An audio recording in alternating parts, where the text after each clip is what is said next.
Sejam bem-vindos ao Teatro Polytheama. Welcome Para to garantir Teatro uma experiência Polytheama. To agradável make sure you have a pleasant experience,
Imagine sua história como uma imagine your history as a timeline. How many highs and lows have you experienced?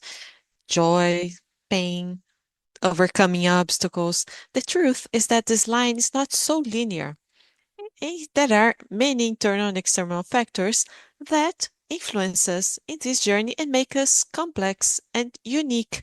But what if we would be responsible for a little boost, able to impact positively a whole life? What if we created opportunities to minimize vulnerabilities and in a way we change the trajectory? We believe that yes, this is possible, and that is why since 2003 we support inspiring projects with the goal of incentivating the changes and create the impact today for people to have more stories being written in a near future. Instituto CPFL, an energy that transforms realities. Good evening, welcome. All of you who are here at the theater and everyone that is following us by the YouTube channel on the Café Filosófico channel. I'm Felipe Lavignati, and it's a pleasure to be here at the Teatro Polytheama, one of the oldest theaters in the state of São Paulo, opening in 1911, and this stage has received many attractions in the last 114 years, including Café Filosófico in 2018, and now we are back for another round of a special conversation with Lúcia Helena Galvão and Clóvis de Barros Filho, and they are here to reflect on what they brought to on their book called The Value and the Meaning of Life. And today we celebrate another year of social incentives in the Institute CPFL, a platform that invests on social investments in the CPFL Grupo CPFL Energia with the project Bom de Tom. And now we'd like to say hello to all the authorities that are here with Mr. Ricardo Benassi, Vice Mayor of Jundiaí, and all the other authorities that are here. So thank you all to the ones who are here with us. And now I call Mr. Rafael Lazzaretti, the Director President of CPFL Paulista. A round of applause to him, please.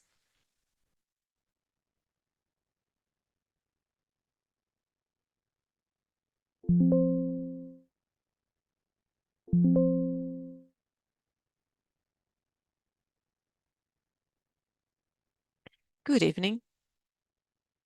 It is a pleasure to be here. I'd like to start by thanking the presence of all the authorities, the Vice President, Mr. Benassi, and the Secretary Clarina, the Secretary of Culture at the city of Jundiaí. And CPFL is a centennial company, as well as this theater. So we are part of this. We are part of one of the largest groups of energy companies in the world. So we have CPFL Piratininga serving 27 cities in the countryside of São Paulo. And CPFL is proud to have one of the best qualities of electricity in Brazil. And the Institute is here in our branch of social incentive centered in this institute. So this year alone, we invested over 30 million reais in social projects like Café Filosófico. Besides the exchange Brazil-China, CPFL in the hospital supporting the supply of electricity of philanthropist hospitals. And we have CPFL Jovem and the Circuit CPFL, our social front supported by Institute CPFL. So it's a pleasure for us to join forces with the Institute, the group CPFL, and the CPFL Piratininga with the city of Jundiaí to be here with this whole legacy of over 100 years of CPFL, over 100 years of this theater, and the anniversary of the city. So we celebrate the culture and the history of the city. Today we have a special event. Besides the presence of all of you here, we have the broadcast live on YouTube. We have the recording of the program as well. And for this special day, with the presence of Lúcia and Clóvis de Barros, talking about their book, The Value and the Meaning of Life. Not such a simple question to answer. We can think and learn more.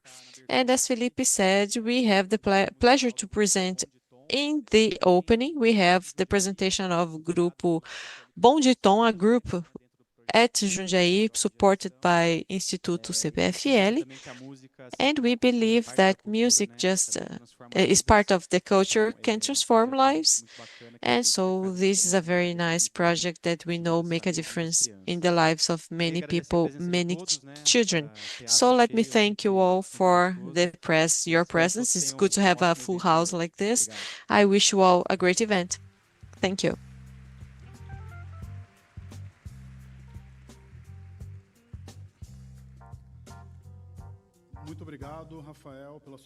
Thank you, Rafael, for your words. And now we'd like to call on the stage Mr. Ricardo Benassi, vice-mayor of Jundiaí.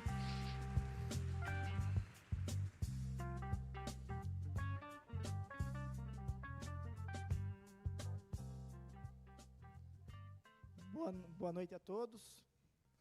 Good evening. Prazer recebê-los. Aqui a minha fala It is a pleasure to have you all, and I would like to thank CPFL for the projects and for bringing Café Filosófico for our city with famous people like Lúcia and Clóvis for this rich discussion. We see them on the internet, so I'd like to say hello to Alexandre and Thiago, my friends and philosophers that are here with us. And once again, the City Hall of Jundiaí is available for you. The theater is available for you. On behalf of Rafael, let me thank CPFL and Clarina, our Secretary of Culture, who has done an amazing work with culture. We have done a work to decentralize culture, to bring culture to to the peripheral neighborhoods of the city, and CPFL is always welcome to support us on that. So thank you all and have a great show.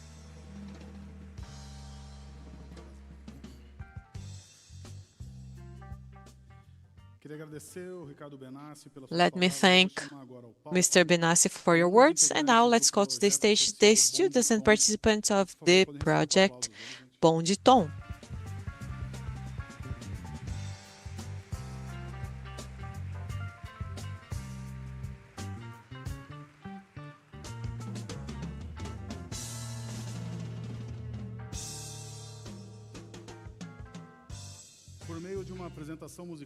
And with a musical presentation, we will be able to see, hear, and feel this important project that is ongoing and is part of the front CPFL Jovem Geração Young Generation, and they are led by the teacher Ricardo Barros, and the floor is yours. So thank you. I'd like to thank and greet everyone who is present and say that our project Bom de Tom is a music project that takes place through the incentive of PROAC, our laws to support culture in São Paulo. Instituto CPFL has given us a lot of support for our project. It's an incentive to our culture, to our children, and for us, it is an honor to be here to present this special event with Café Filosófico with a very provocative topic. What kind of people do we want to be? And I'd like to provoke with our children. What kind of people do we want to form, to educate? So our project, Bom de Tom, with Go Impacto Social, is a project that aims not only at promoting music education and cultural access, but building citizens, because the topics go beyond music. And in itself, it's a huge topic, but we talk about solidarity, sustainability. And so tonight, I'd like to illustrate to you the work that we are promoting with the incentive of Instituto CPFL and show you a little bit of the type of citizen, the type of people we are growing in this project. So have a great event, a great evening, and I thank you all for your presence.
Let me thank all the participants of the project, Bom de Tom, for their participation. And before asking our guests to join us, let me thank you once again for being here in the theater with us, and also the ones who are following us on YouTube. And let me tell you a little bit about the dynamic of Café Filosófico today. For you to write your questions to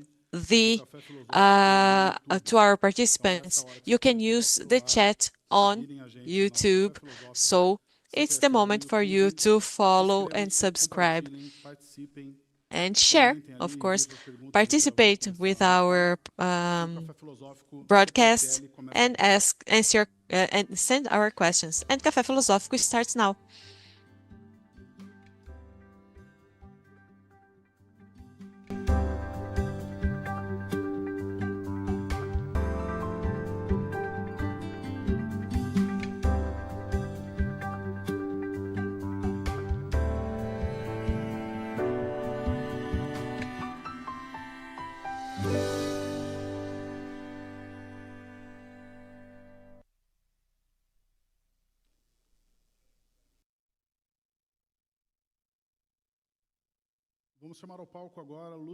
Let me call on the stage Lúcia Helena Galvão and Clóvis de Barros Filho. A round of applause to them.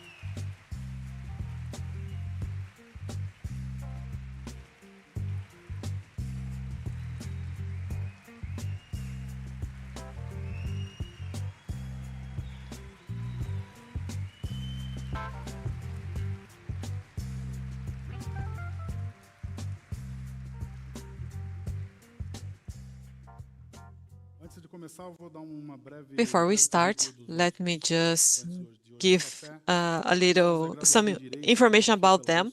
Clóvis is graduated in Law and Philosophy by USP and Journalism by Casper Libero, and a Master in Political Science by the University of Paris. And he has studied at He's a speaker and also professor at the School of Communication and Arts at USP, and he is a consultant at Espaço Ética and author of several books on. Lúcia Helena Galvão is philosopher and professor for 34 years at the organization Nova Acrópole do Brasil, and one of the most influential speakers in Brazil, working for even plays with O Profeta and Helena Blavatsky, The Voice of Silence, that got an award, Singing, by the National Theatre in 2023. The music Prudência, sung by Zizi Posse, was written by her, and her talk about Caibalion adds 3.9 million views on YouTube. And she talks about topics related to philosophy, psychology, myths, and symbolism. Lúcia Helena, welcome, and Clóvis, welcome. The floor is yours.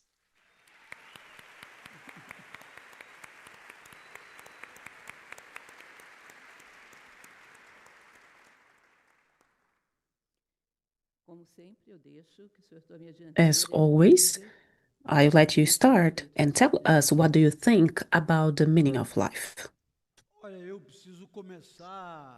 I need to start saying thank you all for having a full house.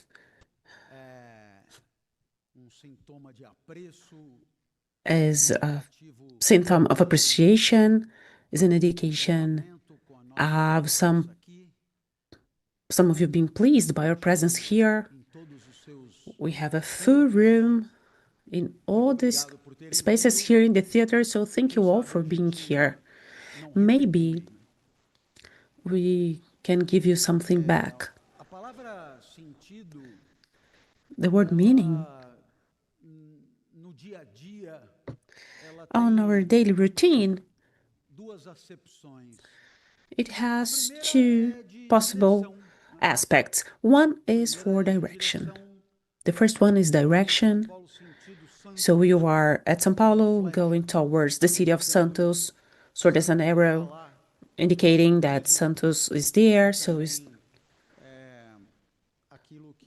is the movement, it's the place, the direction. So that's what we learn when we study cinematics in physics, when we are in high school. So the word meaning beyond direction, it also when we have the meaning of something, and there's a different aspect. When this is the direction that's outside the meaning, it requires an understanding. So we have a first challenge to face. But of course, you're not there to see the challenges, but you're there to feel propositions. And I would like to start my speech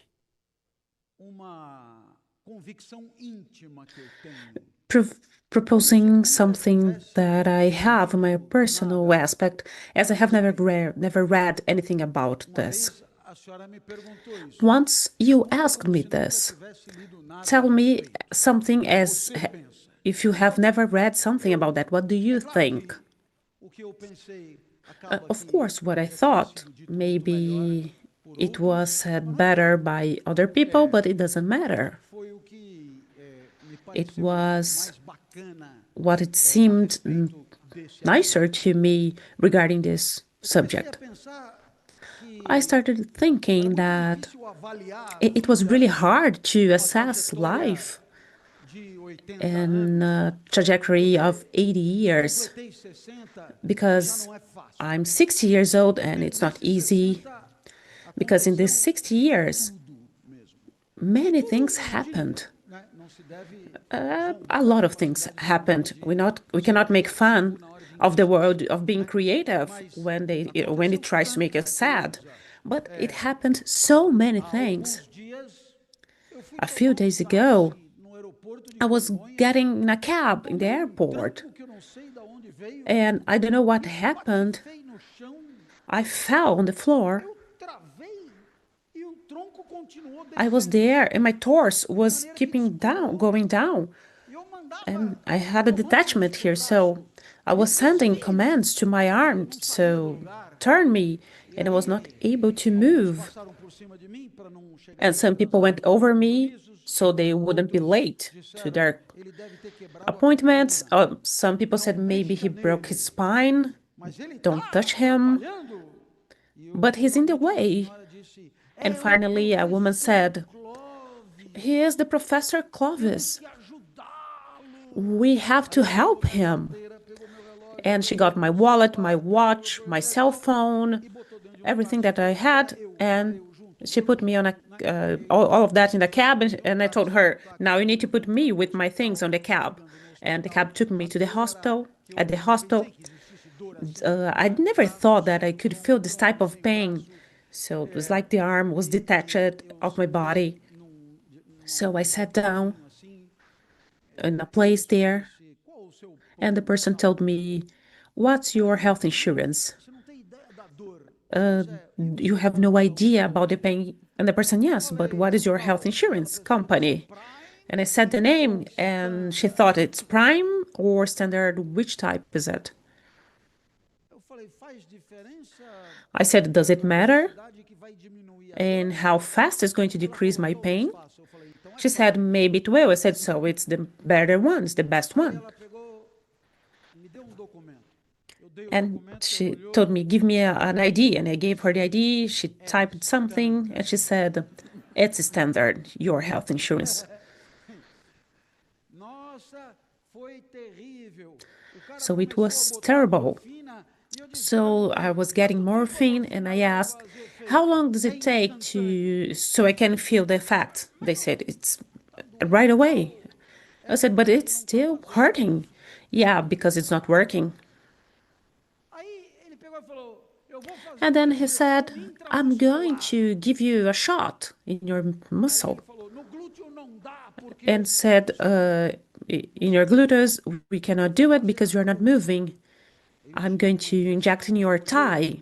So he got the injection, and then he did it.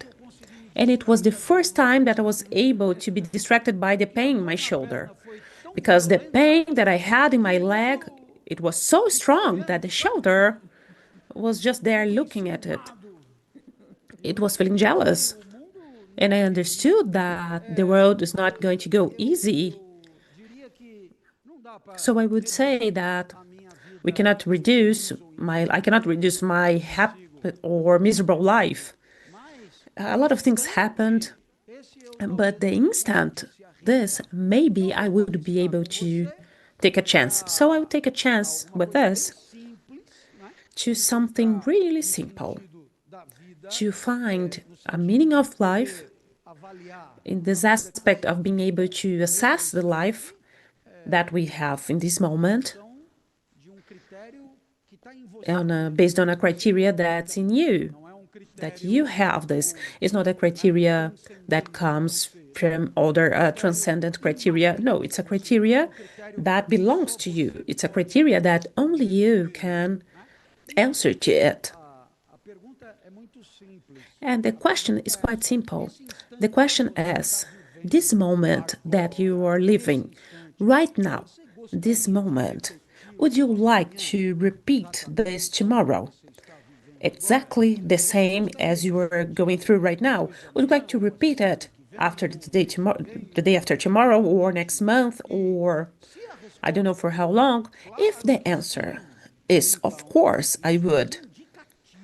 So this is an indication that this moment is a precious moment. This moment has value, is worth it, because you want for that something type of some way of making it forever. It's quite nice. Professor, give an example. Yeah, I will. I have worked in universities for 30 years, so putting everything together, 40 years actually. And the university, at certain points, the students, they would get in December and they would ask, Professor, are we going to keep teaching us next year? I would say no. Professor, why not? Because maybe it doesn't seem, but here each one teaches what they know. So my year is done. Next year, we have other disciplines taught by other professors that are experts on these subjects. So you can invent something, Professor. We can talk to someone, but no, it doesn't work like this. So we are done. So, Professor, how can we keep having classes with you? I said, if everything goes well, I will be here to teach your colleagues that are getting to the 3rd grade, and the door is open. So we can come here to your class. Of course, you can. And so they would come to see my class. So I had more former students than enrolled students, much more. But it's funny, Lúcia, because the enrolled students, they were there with a spirit of approval. And they would ask the others, who are you? No, we are already approved. Some of them got their degree. And what are you doing here? We came for the class. While the ones that were enrolled, they came for their approval for the next year. The ones that were in the next year, they came back for the previous year. Isn't this interesting? I came for the class. I already approved on this. I did the tests. So there was the possibility of thinking about the class that's worth it by the class. And there's the possibility of thinking about the life that's worth it by the life. The moment of life that's worth it by itself. A moment of life that we cannot assess, but just an utility. I'm going to do this, to get that. No, it's something that's so good, that's worth it by itself. It's like being here. It's like being here. But I was not pleased. I thought that the answer, it was nice. But who gave me a good answer was another student. In the end of a class in the morning, he told me, "Professor, are you going to teach this class in the evening today?" I said, "Yes." "The same class?" I said, the same. I cannot assure you this, but the topic will be the same." "Professor, can I come and watch your class again?" I said, "Yeah, you can. If there's a full room, you can get an extra chair. That's okay." And then he asked what he wanted. "Professor, could I bring my mother?"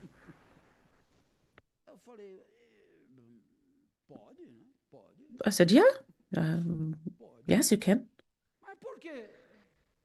"But why?" "I always tell people about your class. Some people, they don't believe it. And I'd like my mom to come." "But why your mother?" Just as a curiosity. And the student told me, "Lúcia," he told, "it's because my mother, she's the person that I love the most since I was born. And we have a relationship like this. Everything that I go through that's good, I want to share with her. And if it's possible, to give her the experience, to have the experience with her." And she does the same. Everything that she sees that's good, she wanted me by her side. And if there's the possibility, we do this together. We do what at first we did separately, so we can share. Then I thought, a moment of life, we cannot deny how precious it is. Not only when you, because you like you want to see it again. You want to go through that experience again. But more than this, you, because you really love, you like to make it possible to those who you love a lot, an experience that is something that's good for you, that it gives you potential, and that you feel value, and that you would like to make it possible for those who you love that same value of life. And then I thought that this answer, it gave me a moment of life, that something that's really good when we would like to share, to have the experience of that with those people that we love the most in our lives. Because in love, it's not possible to want to share the disgrace, the bad things, the pain. No, in love, we want to offer the best. "So can I bring my mom?" "Yes." And he came with his mother. And his mother enjoyed the class. And she stayed there till the end of the course.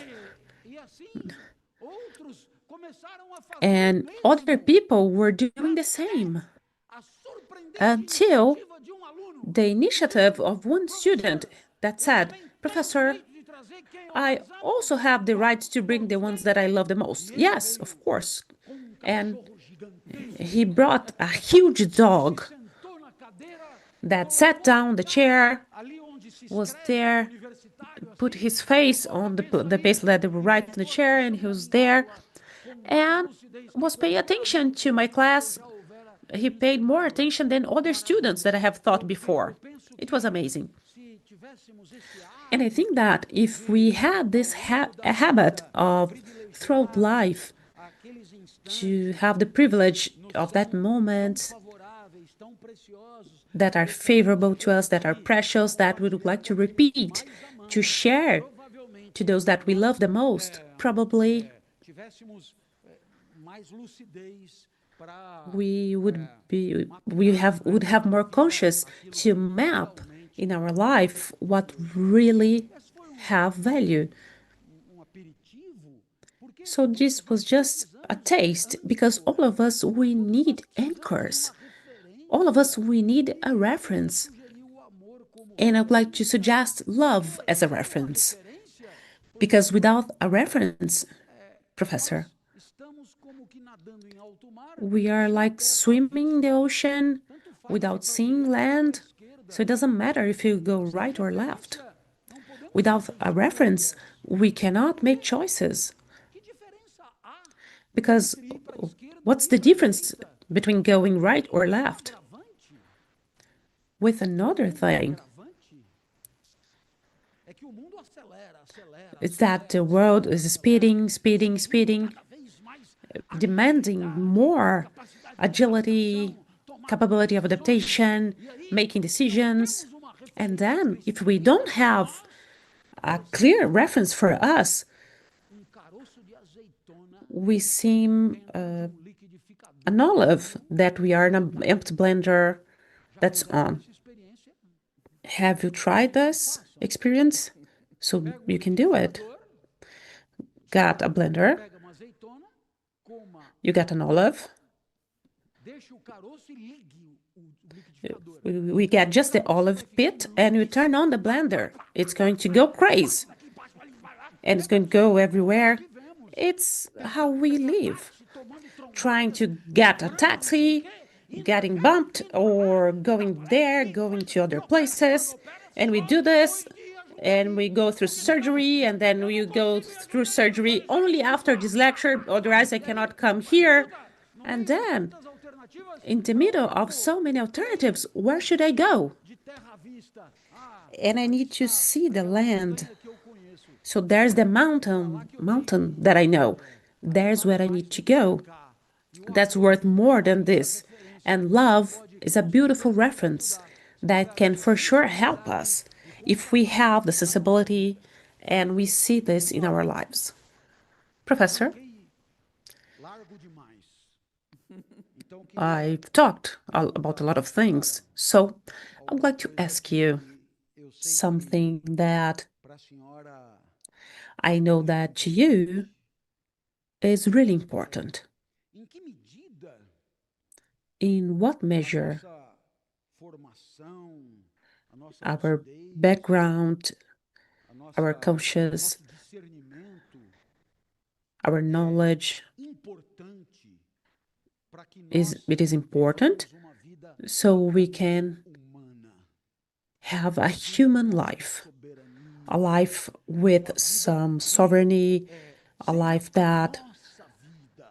that's our life, and not just a byproduct of products and vectors that go on us, that they want to make us like slaves. How this is important to us. So first of all, I'd like to thank you all for being here. It's the first time that I have the opportunity to be part of Café Filosófico CPFL. It's a joy to be here with you, so I'd like to thank you all for being here. Of course, I didn't have the experience of doing philosophical lectures to my cats and dogs. I will try that. I don't know if I will have this efficiency to get their attention, but I can get some tips from you. I will be there. Okay, then. And of course, this maturity, this clear of mind, that's fundamental to find our place in the world. And of course, this clear head, it's related to the meaning of life. I'm also 60 years old. I'm this age range, and one of the things that I've been questioning a lot in my life is a clear difference to me. At my age, we can see this between what was good and what was something was pleasant. When I look back, I noticed that the things that at that point and that context that I went through them, they were not pleasant. I think that they contributed to get me here, up to this point, to make me who I am, my maturity, to get the virtue that I have, what I was able to get in this trajectory. So to me, it's about the meaning of life cannot be related to the pleasure. It needs to be related to something bigger, because indeed, what makes a difference is how much I grew. So honestly, the idea that I have is that we came to the world to grow, and somehow the planet needs that, nature needs that, and we need that. It seems like there is something within us asking us to grow. Once I had a dream. It was one of the most symbolic dreams I've ever had. I dreamt I was pregnant, about to give birth, and for some reason, I didn't want that child to be born. I was holding my belly and it was a huge pain. I didn't want that child to be born. And I remember that when I woke up, I thought, many of my pains are similar to this one. It's something that wants to be born and I don't let it. But then I need that growth. I came here for that, and I accomplish things, and I find meaning in life when I grow, and my consciousness grows. So when I started studying philosophy, I was around 20, and my mom thought it was the most absurd thing in the world. She said, go learn Mandarin, anything, something that makes money.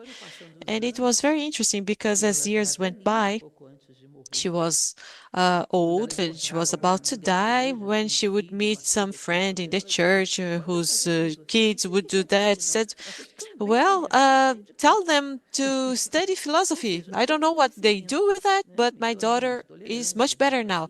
So she could feel my growth. So for me, the meaning of life is for us to become more human.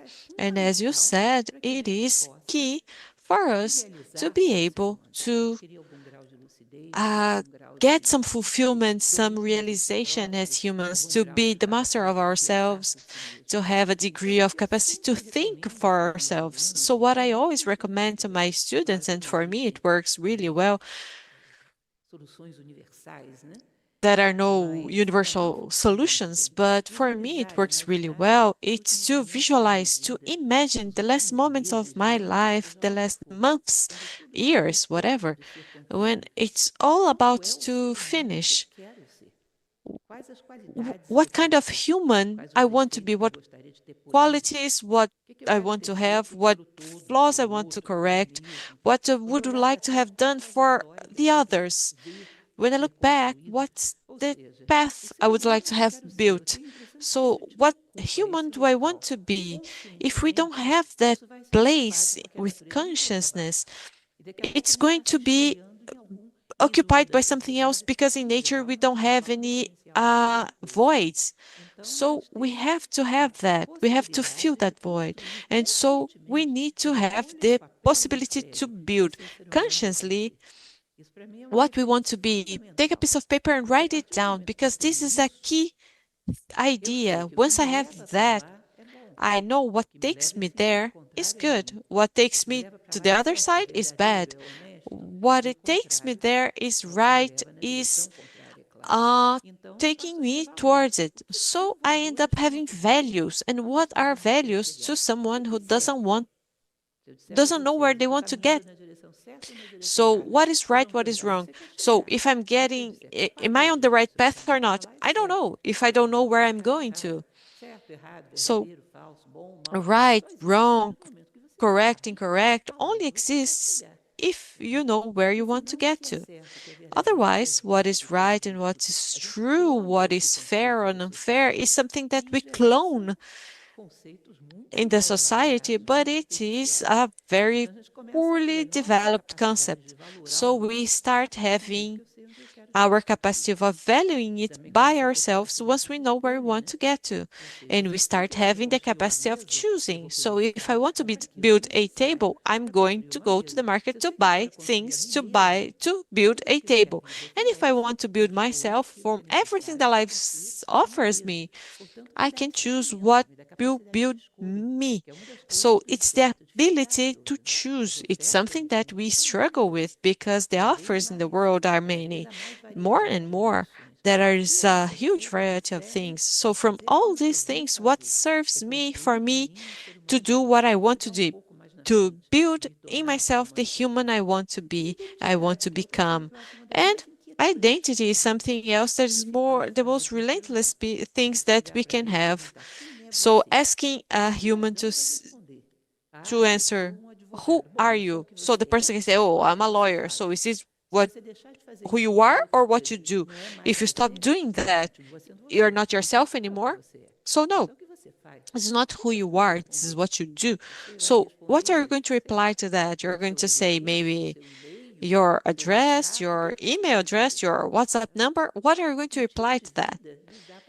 The meaning of life gives you the possibility of identity. There is an Egyptian guy that says your internal name is on the horizon, and that's it. Your internal name, which is your identity, is in your horizon, is on your direction. So who is Lúcia? Lúcia is a person that wants to be fairer and more fraternal than she is today. So when I know that I'm walking towards enhancing my capacity of justice and fraternity, I'm being Lúcia. If I'm heading at any other direction, I'm betraying myself. I can even start to think that when I leave that path, which things attracted me to the point of me replacing those things on me. So I start creating a war strategy. So every time I pass on that, I'm going to have a double attention, because once things will not going to tempt me to change my path. So there are things about identity, about discerning, about how you do things. And meaning of life is a conscious decision, is the human I want to be. And once you fix on that, the way we value things in life will vary. Something that wasn't very pleasant but made me grow, it ends up being good. So being good doesn't mean necessarily pleasant. So once you have the new year, for example, it's getting close to that. Every year I do something that is, closing the books for the year. So things that were not pleasant, they cost X, but they generated Y as value of maturing. So at the end, what is the cost? How much did it cost? So I would even pay more sometimes for it.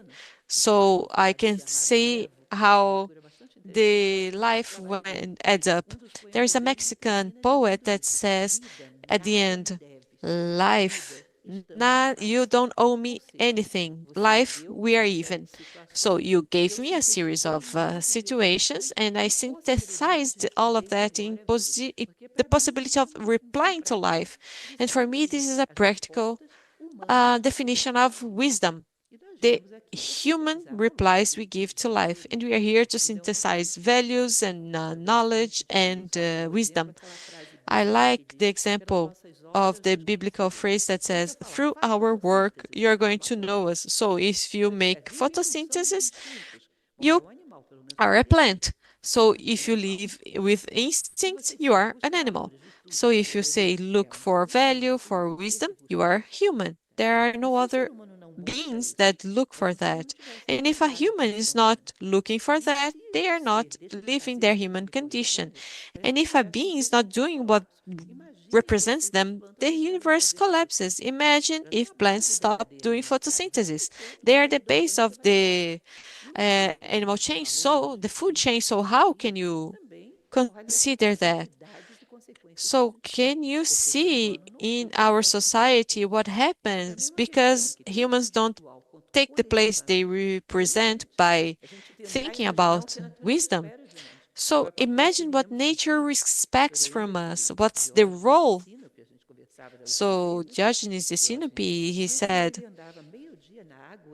he would walk in the agora with a lamp on his hand, and people would ask, what are you doing? It's noon. Why do you have a lamp? Getting close to people's face, and he said, well, I'm looking for a man, but today I haven't found one. So it seems that over his life, he has never found a real man. So imagine on these days, he would walk much more and he with even worse results. So, we are walking towards extinction more than any other beings. So the real human, and I challenge people, go and find a real human, and I will go and look for a blue aurora. So I can find 3 of them and you can find me one, because it's an ecological accident. If you preserve the human, you see everything is preserved by just as a consequence. The animals, the nature, the human condition.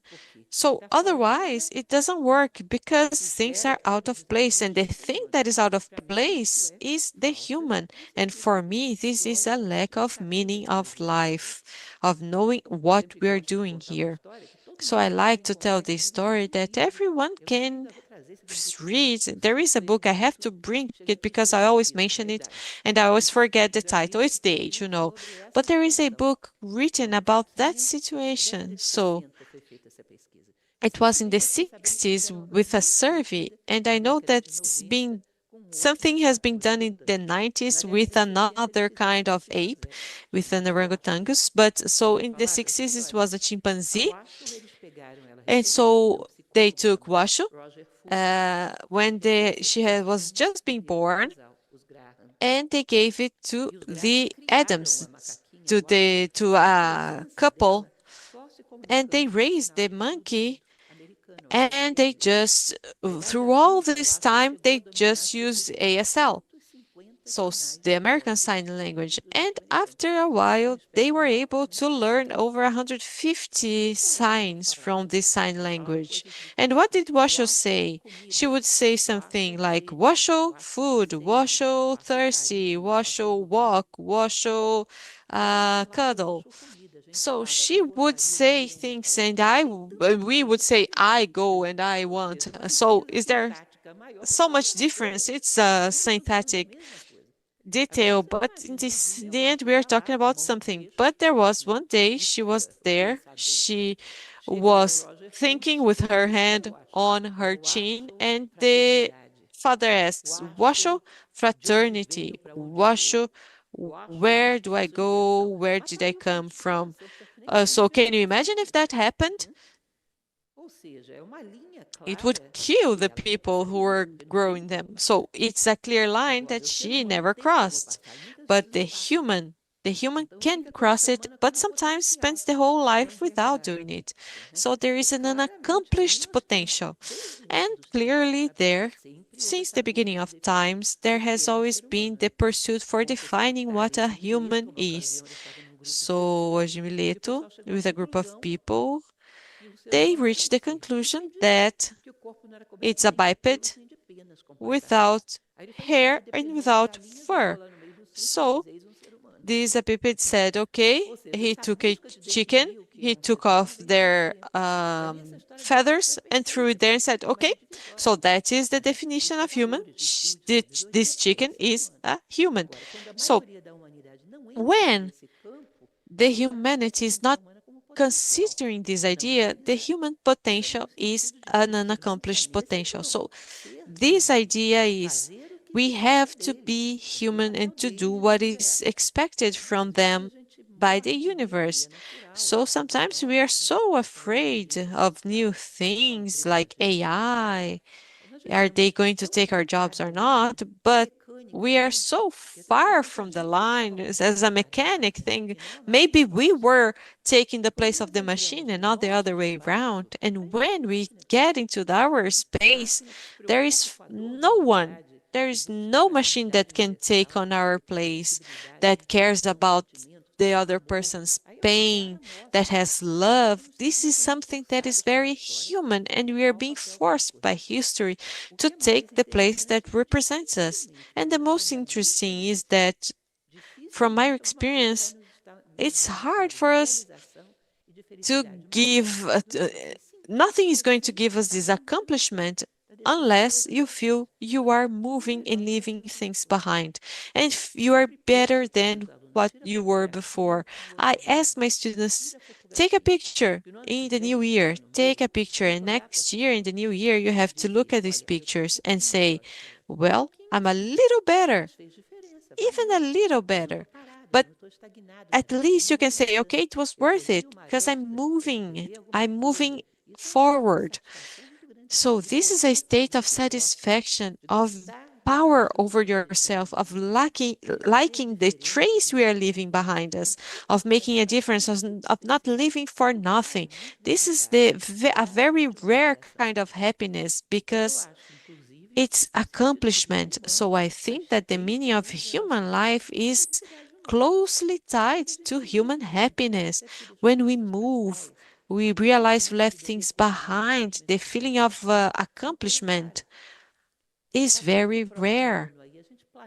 Next year is coming up, and are we planning the field? What am I going to overcome? What I'm going to leave behind? Where I'm going to get better?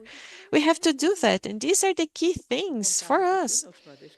I was talking to you last time we saw each other that I was invited to give a lesson to a group of people with mental illnesses, people with not very much time left in life. And in this situation, people have focus on what matters in life. It's important to overcome some things, to correct things that were wrong, to say things that need to be said, and leaving things behind. And at that time, we have a clear focus on what is valid. And Marcus Aurelius would say that we would take death as an advisor because it gives you a sense of what is valid and what is clear. So we don't have time, so let's move. I would look at the people in that group of people and I would say there is no certainty that I'm not going to die before them because we don't know, and we have this illusion that life is going to be long and that we can waste time, can waste life without giving one step, without getting any better, without any growth, because there's nothing we can leave behind. When we look behind and we see we left things behind, the satisfaction, the feeling of power over ourselves is very special. It is a special type of happiness. It's the human happiness. Every being has a kind of happiness that corresponds to them. So I have my plants, I leave my plants on the window with some water and some sun. It's happy. But if I'm sad, I can't have a glass of water and sit on the sun. Well, there is some happiness, but there is a happiness to each human.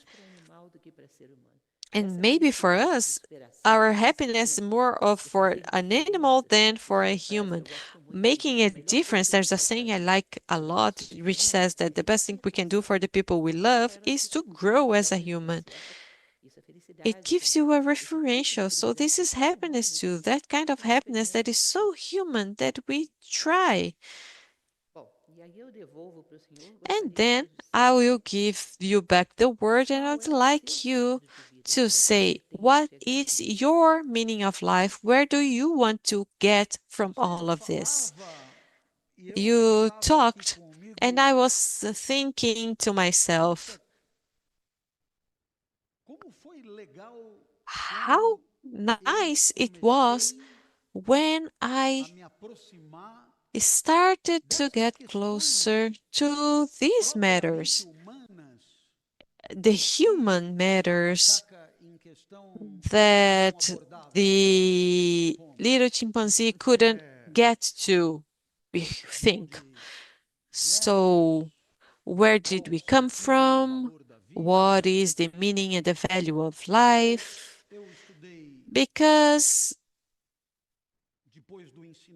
I studied after high school, I studied law, and I studied law in the middle of that, group of people. I wanted to study something, one of the human sciences, and at home, well, I could have studied geography, but my folks didn't like it. So there was a lot of investment for geography. So if it's a human science, it's at least law, right? And after 5 minutes, I thought, well, maybe I had made a mistake, but I went there for the 5 years and trying to correct it, I went and studied journalism, but it was just another group I went with. And it's interesting because I have lived like this for so long. So I was considering my actions because of my integration in a certain group, a sense of belonging. So the people ended high school, everyone went to college. So let's go to college. Let's see what are the options. So from the options that I had, and they had a good work environment after graduating, so let's go to this side, maybe it's more related to what I want. And for some time, the life was, I didn't have this feeling of sovereignty in life. But there was a moment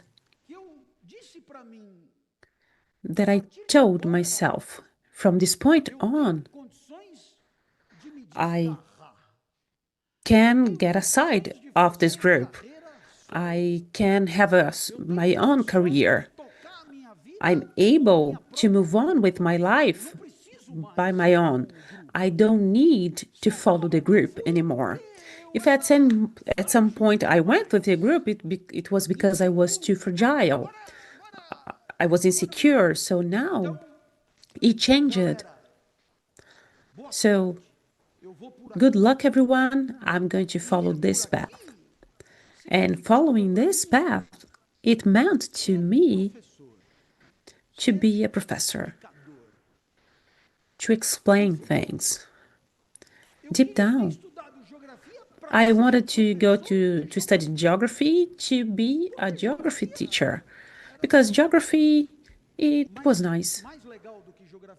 But better than geography, it was to be a professor. And when I said, thank you, now I will follow a different path, of course you pay a price for this. Every time that you have a break, we have a rupture, you pay a price. There are so many philosophers saying the same thing every time that you put on the table and you have a conviction about your own life. The entire world needs to reorganize because of your positioning. And it makes sense because of physics. So if you have a position, you stand up, you are occupying a space, and then the universe needs to consider you not anymore as an olive in a blender, but as someone that you are the commander of your own existence.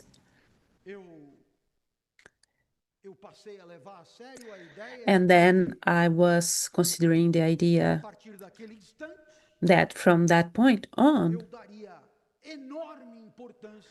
I would give a huge importance to everything that would be related to becoming who I thought that I was. Someone who explains things. I would use life to live my life according and aligned to whom I thought I was, and I believe I am. And why? For a simple thinking. If this is going to go wrong, so at least it can go wrong with my view, because there's nothing more sad than going wrong copying other people. How many times I got students cheating, and they were cheating wrong, and I would say, come on, we're going to get a 0 grade, but with your own resources, because if you try to do with your resources and I correct you, there will be learning. This copy that you are doing of this person next to you that also got it wrong, no one will learn anything. so you can show up to the world. You have this right. And believing on this, I decided to have a different type of life. So every value to my existence that would be humiliating, that would be something negative, that would get me sad, because when I do something, my work is not appreciated by everyone. Let's say this to be elegant.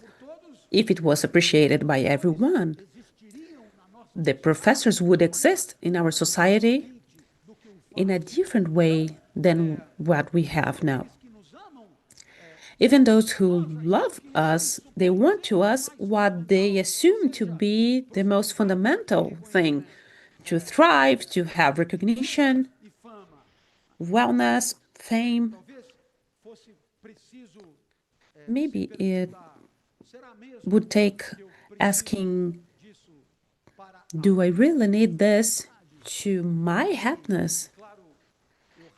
And of course, quite briefly, I understood that no, if the professors dare not get paid right, it's a social problem, that I will not save efforts to improve this. But it's not because of this that I'm not going to live my life. And why, and how did I know that was my life? Because it was the only thing that I had fun doing it. It was before the test, to explain to the colleagues, to talk about the subject of the test. It was so nice that I didn't study to the test. I studied to teach the colleagues to take the test. And then, of course, I would take the test because it was the same subject. But the fun part was not the test. It was the explanation. So I think then when I decided to stand up for my existence according to my own view, I was less afraid of foreigners' judgments, of other people. And I started working harder to seek what's the improvement. Because as the professor explained really well, the instinctive animal, they are born in a way that they can live their lives.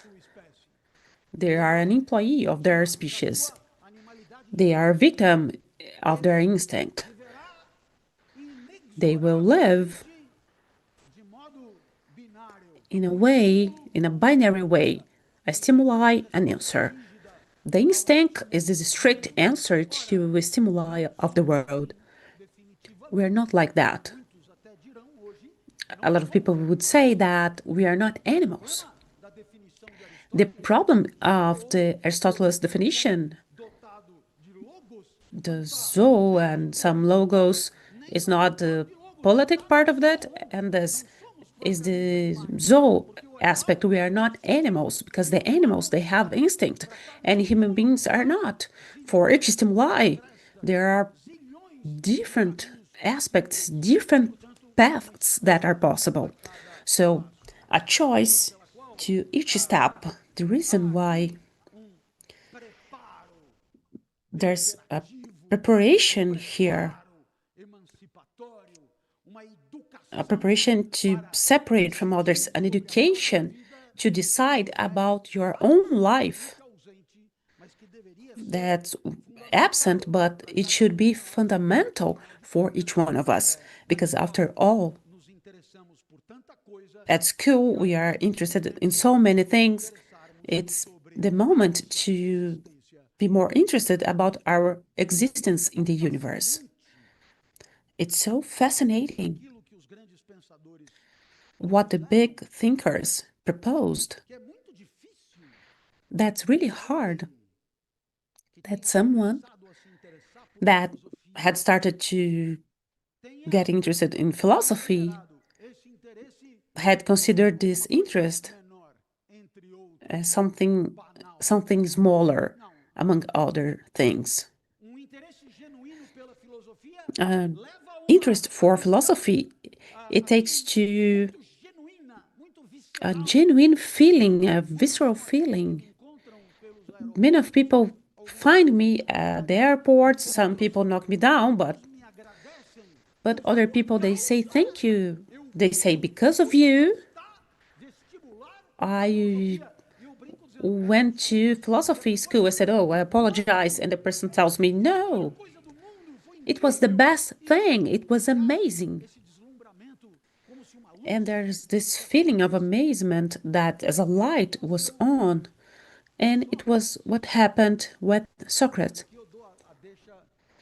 And now we are going to watch a video because Socrates, our father of philosophy, Socrates, he would go through the streets of Athens barefoot to try to show to them the fidelity of his ways of thinking. And Socrates, he didn't replace a mistake for something right, something false to something true, that regarding something he mentioned. He only tried to show through questions, a dialogue, how those answers that were provided before, they would not be supported. And he would do this was because he was a good man. He didn't do this to despise. He wouldn't do this to humiliate. He wouldn't do this to belittle people. On the other hand, what Socrates wanted was to be the vector of something that could think better, because in his understanding, this polis only would be pungent if there was citizens that were able to think better. So there's here, when the philosophy is born, a deep generosity of wanting people to live status of being primitive, and they take some other steps that they can think better and maybe even have a better life. So, of course, the disciples of Socrates, they were in love by his knowledge, his wisdom. They would say, we need to bring these people to learn with you. It doesn't matter how we bring them. We can fight and bring them. He said, no, but it's not going to be worth it, because it's not like that we should do. Could we see this video right now? If the strengths of technology help us, maybe we're going to have a video here according to what was agreed previously, and you'll have my 5 seconds of talk, and then I don't have anything else to say. So it's being said, an anecdote, that one day Socrates' disciples, they asked him, Master, you speak so well, you are so a ravishing philosopher, why don't we get the 30 tyrants of Athens, we tie them to the chairs so we can talk to them for many hours about philosophy. When we release them, all of them would be converted to philosophers. It would end Athens' problems. Socrates would smile and would have said, look, my mom, Pheneratis, she was a great midwife, but there's something that she was not able to do to make a woman that was not pregnant to give birth. So I don't know how to do this. I don't know what to do to people that they don't have this restlessness. I don't know how to reach to those people. But those who are pregnant, those they have this feeling, those can be helped on their process of giving birth. Consider your restlessness, dedicate to them, have a room for reflection to get after what's beyond this. Have some space to think about everything that's said to you, to investigate what are the fundamentals to you. Give room to think. Which these thinkings that are on my mind are really mine?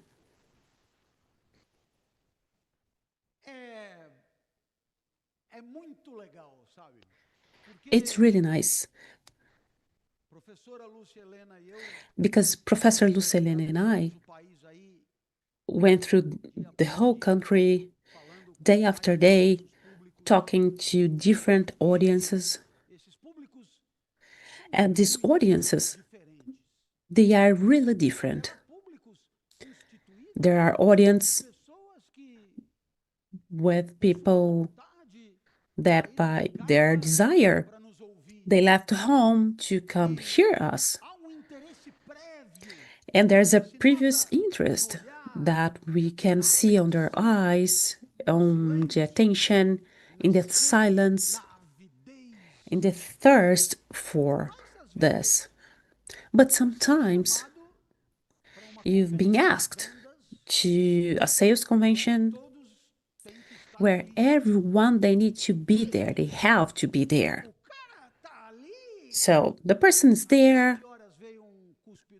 At 7 came someone that was spitting fire. At 8 came someone who teaches them how to make money. At 9 it comes someone who tried them to teach how to create that desire.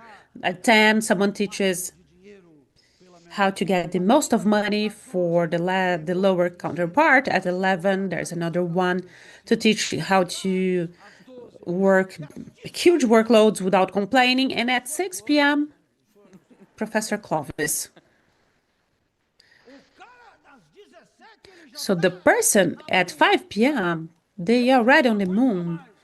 The person is tired, so said, oh, what this person is going to teach? Yes, this person we don't know. This is even worse than the others. This is hideous. So it's really nice because we usually close things like this. So imagine that there was an event.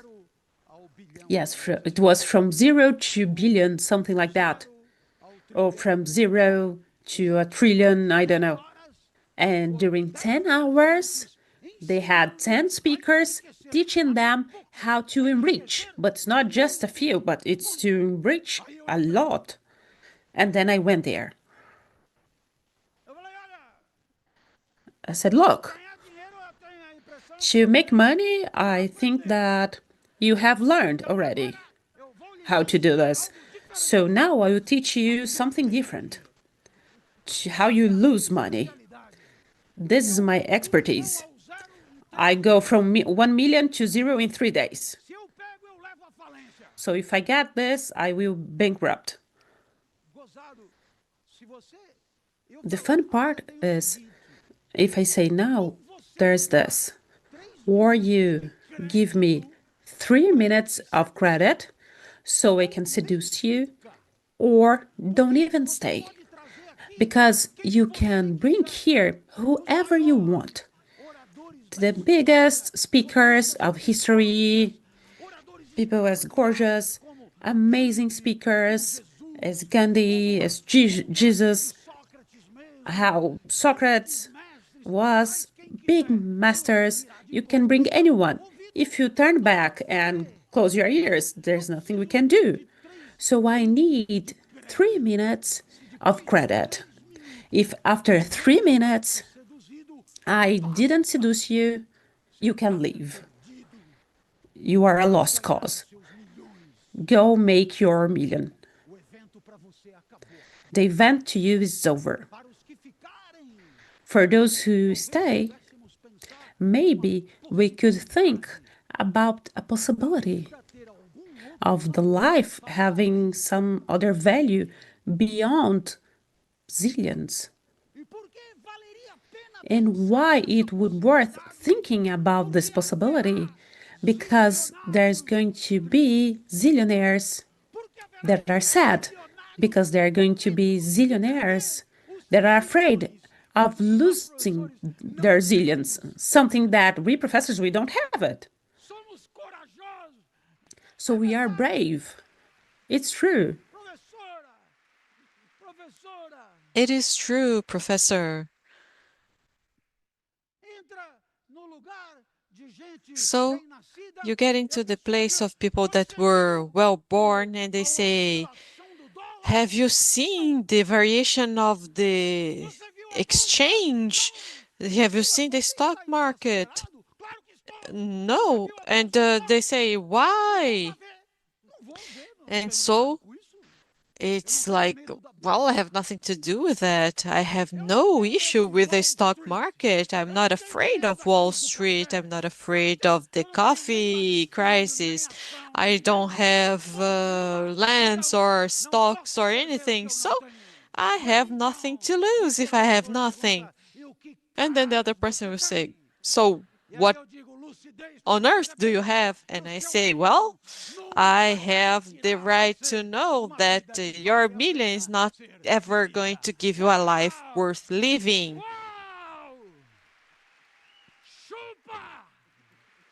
Yeah, that's it.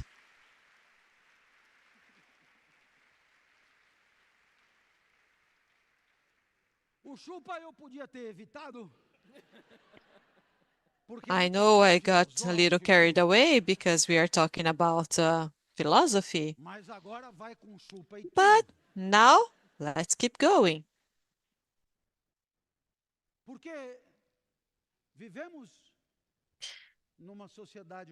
Because we live in a very uneven society, and hence it is monstrous. On the same day, you meet someone that asks you, Professor, I don't know why, but everyone always calls me that. Professor, are you going to Dubai this year? And you go around, you look around and say, okay, is it for me? Okay. Oh, so no, not this year.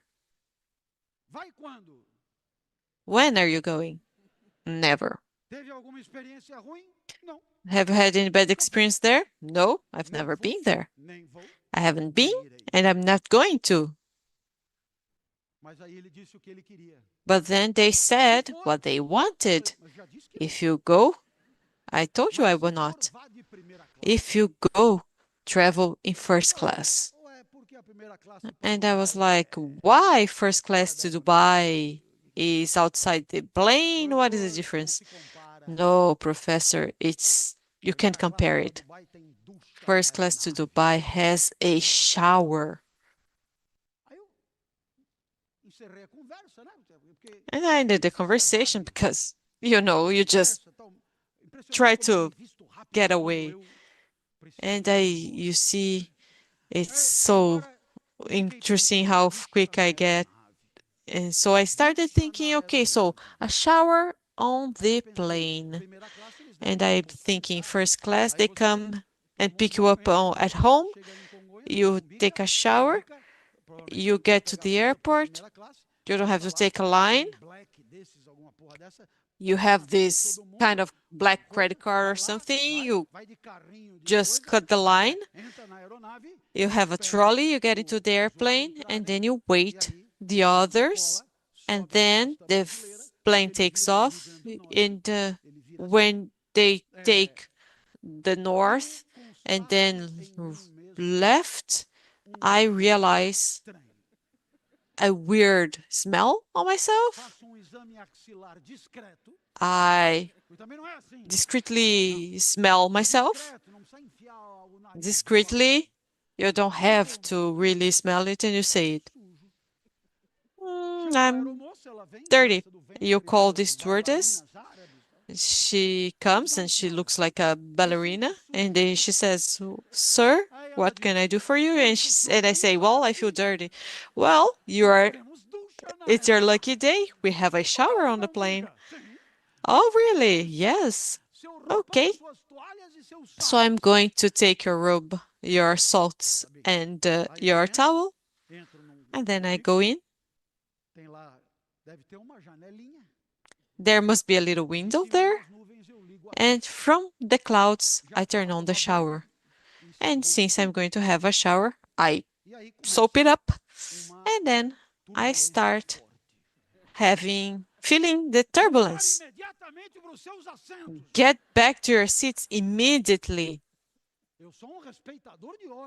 I follow orders, no? So, here I go, covering my parts with soap bubbles. And from the same place I left, there is a supermarket, a small one. It's a neighborhood supermarket, and because it's across from my place, it's like, oh, I have no oatmeal, so I can go down and buy it. And at the door, there was a family, and they told me, "Mister, can you buy us something to eat?" And I looked, and he told me, "If you think we're going to take the food and sell it to buy drugs, so watch us eat." And I was like, okay. I bought them. I'm a little exaggerated for that, so I bought them bread, ham, cheese, milk, and even some nice things too, like some snacks. And then when he saw all of it, he said, "Don't you want to stay?" And I said, "Yes, I do." "So sit down." I sat down on the floor at the door of the supermarket, and someone asked from the supermarket, said, "Do you want us to remove them from here?" And I was like, "No, I'm sitting with them. I'm being a part of it now." And then they started eating in all that anger and hungry. And they said, "Look at the drugs we're going to buy. This is called hunger." So it's a little weird to pay 2-3 times more your flight ticket to have a shower in the plane, because you can wait a little longer and have a shower at home, and when you get to the hotel. It's not possible that you need so much hygiene, especially because you just clean the body.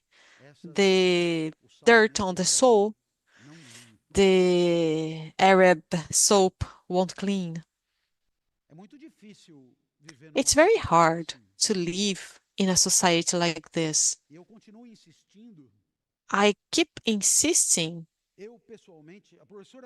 that personally, the professor said something that she genuinely believes is happiness, and I will do the same. Any disagreement doesn't prevent the friendship and the kindness between us, because we are not savage animals. I can only see happiness when I can do good to someone. The feeling I have when I provide something good to someone overcomes any other feeling that I may have of providing something good to myself, even if it is in my spiritual life. It's as if I'd find in that gesture the link that connects me to the whole, and therefore that something that is divine in my existence. It is as if God were the owner and God was everything, me part of this everything, and understand that everything needs a giving hand, and it's as if the universe would congratulate you on your initiative by granting you this unmatching feeling of something that seemed broken, but now is reestablished. In the Good Samaritan parable, the Samaritan there, Jesus chose because the Samaritan there was seen as a bad person. He was misunderstood, bad, he was not well received. It was a different tribe. He was like the kind of person that people they don't even want to see. And Jesus chose him by seeing that individual that was being beaten up, like me, at Congonhas, at the airport.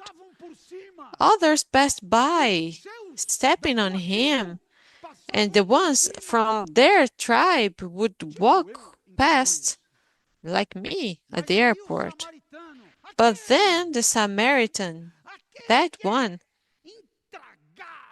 the one that nobody can deal with, the one that I don't even like to look at, that is the one that stops and gives a helping hand, that stands up, that pays for hotel, the meal, that talks to the guy in the hotel, that goes and look for help. That's the one that invests their time, their money to the other.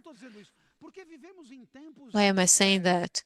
Because we are living times in which tribalization has digital colors now, with reciprocal aggressions. So in the past you had cursing, and now you can open the page and you have 480 other cursing for the same thing. So that level of channeled violence makes us think, since people are talking so much about Jesus, how about taking it seriously? The words of his parables, maybe the most famous one, maybe the easiest one, the parable of the Good Samaritan. And maybe then we may win the tribes, the categories, the hate that forces us to feel under the penalty of heresy.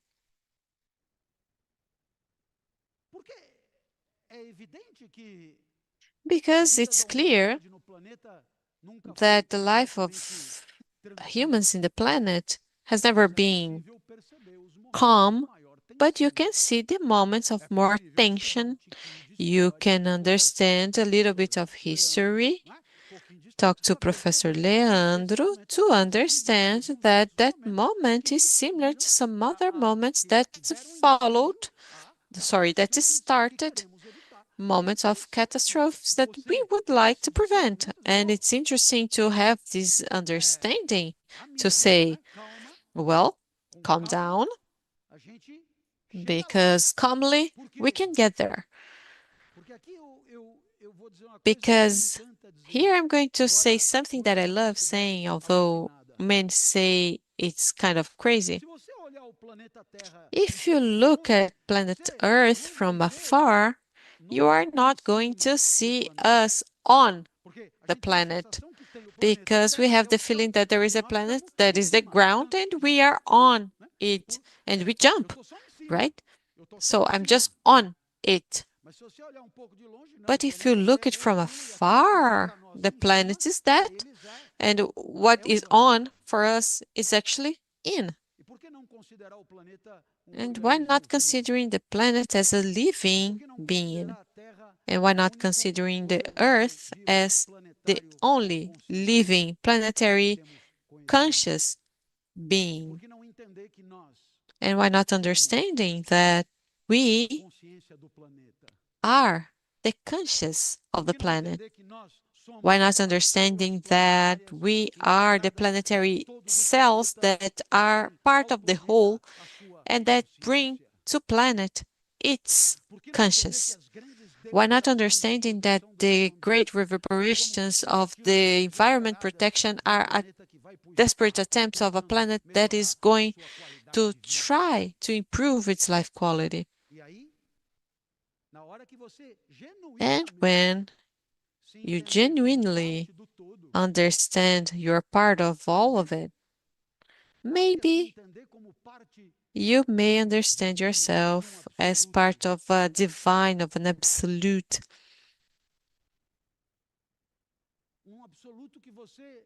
An absolute that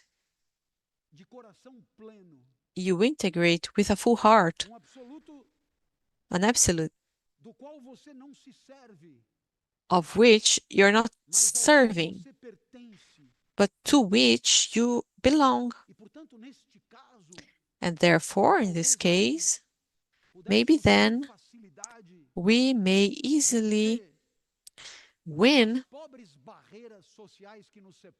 the poor social barriers, the prejudice that humiliates us, the stereotypes that puts us down, so we can give a helping hand to anyone that someday would be called the next one, the other. And then, if we worry less in multiplying time and more in knowing the genuine thinking of the ones we admire, we may maybe live finally a little better.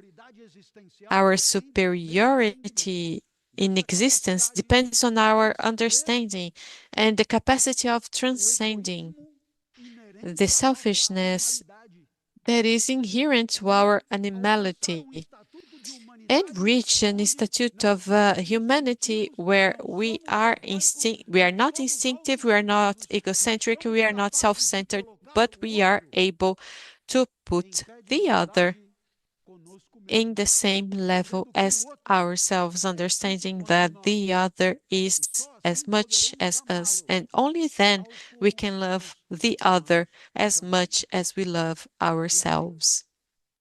And then we will be really integrated, and integrating, we can together pursue a kind of happiness that is not in itself, that is not towards itself, but is generous and possible for everyone, because it is very hard. It is very hard to be alienated to the point of considering yourself happy, seeing what happens all the time with people around us and beside us. Professor, I would like to thank Papirus for the opportunity that I had to meet you. I knew you, as most of people know us through the screen. I had a huge admiration for your seriousness, your rigor of thinking, and the possibility that the publisher Papirus gave me of producing this material, The Value and the Meaning of Life, was an opportunity of a lifetime of knowing you, and to learn from you something that I would never know before because it was necessary that you would teach me. And here I conclude my speech with this thing that I like a lot. When you consider the empty and the full part of a glass, also pay attention to the empty part, because this is the only part that can be filled. If you believe that you know everything, think well. You are missing opportunities to decrease the huge amount of ignorance that you have. Just realizing how much we don't know, that we know nothing about everything, that we can be humble for those who can teach us, and we can decrease ignorance, that's the one that follow us forever. The certainty of not knowing, it gives origin to our philosophy, a huge knowledge, the awareness that beyond appearances, we don't know much of anything. And this certainty is the first step to start decreasing the ignorance. Each new certainty, it will open doors to new ignorances. So as we know more we'll be aware that we don't know. And this is the most fascinating thing about our knowledge. Thank you so much for being here. Thank you.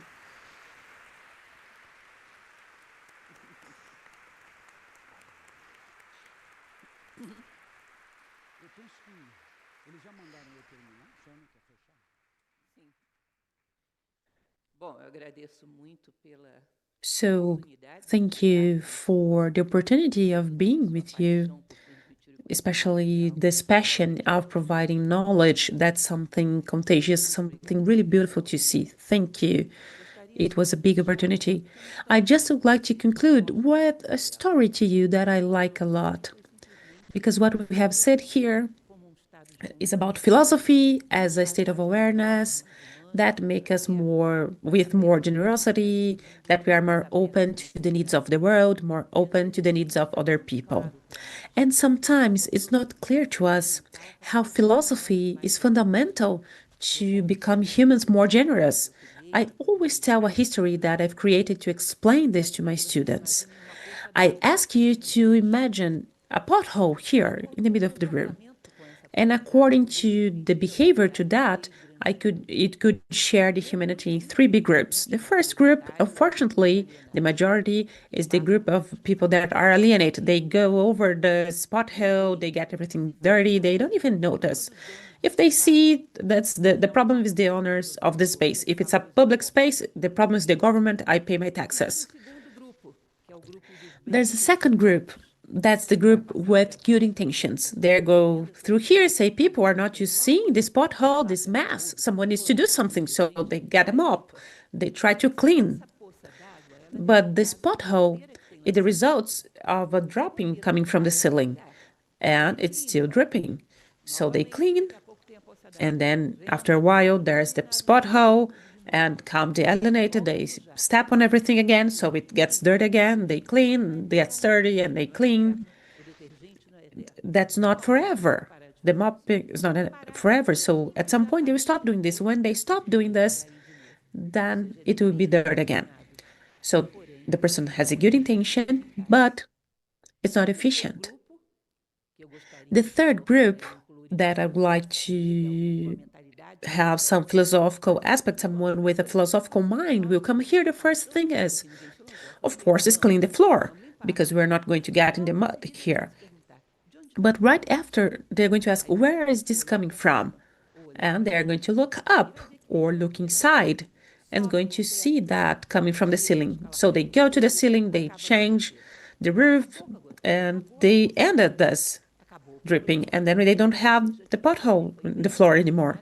So they had a good intention and it was efficient. And I would like to get your attention to this point. There's a sentence that states that only the fool believes that the reasons of the physical misery are in the physical plan. The reasons of the physical misery, there always be in the psychological, the moral, and spiritual misery of the man. When you look up, we need to look up, we need to look inside to work with the causes. Only the fool believes that the causes of hunger is the lack of food and not the lack of fraternity. Only the fool believes that the reasons of physical misery is the lack of materials and not lack of honesty. What's lacking is another plan, is inside the man. And even though we solve the problems of the world in a palliative way, if you don't stop this, what is dripping inside of us, we're not going to act in the causes and we are not going to change the world. So, of course, do what it takes. You can give assistance to people, we can help people, but don't consider that this is enough. If you want to change the world, you need to stop this dripping inside of you. So the psychological misery, moral and spiritual from the man, the lack of values, the excess of selfishness, thinking only on your ego about your own projects. So the lack of feeling a citizen of the world, the lack of believing that the humanity is not a problem. So we need to act on the causes. When you grow and you leave behind a defect, when you overcome a challenge, you are doing not just for you, you are doing for humanity. And we are in a historical moment where morally it seems darker. And there's an interesting characteristic when it gets darker. When you have a small lamp, maybe you can see further. Who has fire, who has some light, is a reference. It can be copied. Each young people that come to the world, when they see the options of the world, they're going to see your option. And it's going to be different, to be better. So through you, the world can have references, the world can be transformed, the world can see a light. Don't consider if you have some light, this is not enough and it's not going to make a difference. When it gets darker, further you can see this light. So when you think, I want to help other people, don't think just about the pothole, think about the dripping from the ceiling. Because if you don't solve this, we don't solve any of the problems of the world. We have just a palliative action. I always joke with my students with this question. Imagine that you meet the genius of the lamp, of Aladdin. So there was a change in the system. It's not 3 wishes anymore, it's just one. What would you ask for the genius? What comes to your mind, first of all? Do you see? We need to be honest to ourselves. It comes something personal, something really small, mediocre. Is that cars, that house, that trip? Usually something small. But can you imagine you are able to ask for anything with 8 billion people suffering like this? To ask human beings to be more kind, you would solve all the problems of humanity. But when you have an open door, do we think as humanity? No. And this is a serious problem. It's like it doesn't matter to us. So 8 billion human beings are suffering. So if we could ask for anything, we wouldn't remember this. We would remember about our personal needs. So having this awareness is really important. So we can realize where is the dripping inside of us. Because we need to do something for the world in a way that just not with good intention, but efficient. We need to correct this in ourselves, what's inside of you. Becoming a human being that's more dignified for the human condition, and we're going to have order. So go after your kingdom, your human kingdom, your place in the universe, and you're going to get what you need to grow. So I'd like to thank you all for being here. So I hope that you can take something. There's a story that I like, Professor Clóvis, that I don't know if it's true or not. I think that's not, but I like this the same way. That they say that Cicero, the big speaker, one of the biggest of history, once someone asked him what was a good speaker and what was a bad speaker, and he would have said that a bad speaker is the one that everyone thinks about that's good. He talks really well. the person has information. The bad speaker, everyone thinks about this. The good one, people thinks about themselves. And this I would like to give some points to us as good speakers. And you would live thinking about yourself. What can we do? What was discussed here? We are going to get to a new year, a new cycle. What can we do? What can we put into practice? How can we get this knowledge and make it useful somehow in our life? And then we start justifying the philosophy, justifying knowledge, and giving value to it. We have a philosopher from the previous century. He used to say that the sacred is the function of providing meaning. So when we have a meaning for the knowledge in our life, it's like we are living the battle. We are going to have a more sacred life. The Greek would say, when we have to steal moments of time forever, for the eternity. At this point, we have learned something that from this point on can make us better human beings. So we got some time and take it to Zeus. Thank you so much.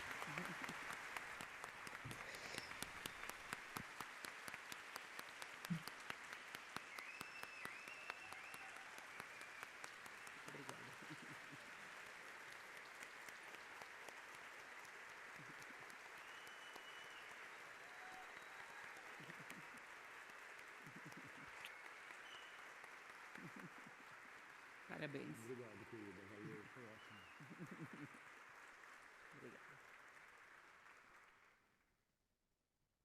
Infelizmente, chegamos ao fim do Café Filosófico. Unfortunately, we got to the end of our Café Filosófico, so I'd like to thank Clóvis and Lúcia for your presence here, and all of you that was here, that was the ones that watching on YouTube. Lúcia Helena and Clóvis, they are going to have the booking signing, so you can get here on the right.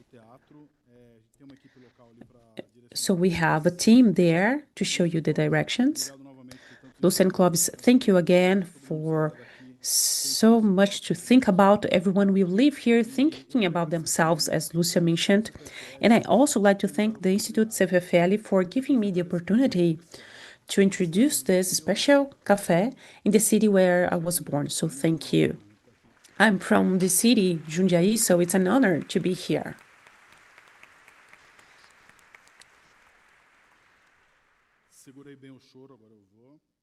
So I was able to not get emotional, so I have other messages. So Café Filosófico, you can see in Campinas. You are all invited for the recording sessions. Next week we have Ricardo Guimarães with Fragile Identity, the Negation of Conflict and Negotiation. So thank you all.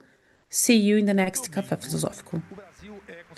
So on Sunday, Brazil is considered the most anxious country in the world, as the 5th country with depression in the world. So the neurologist Ivan Brandt talks about new synapses, mental health, and social media.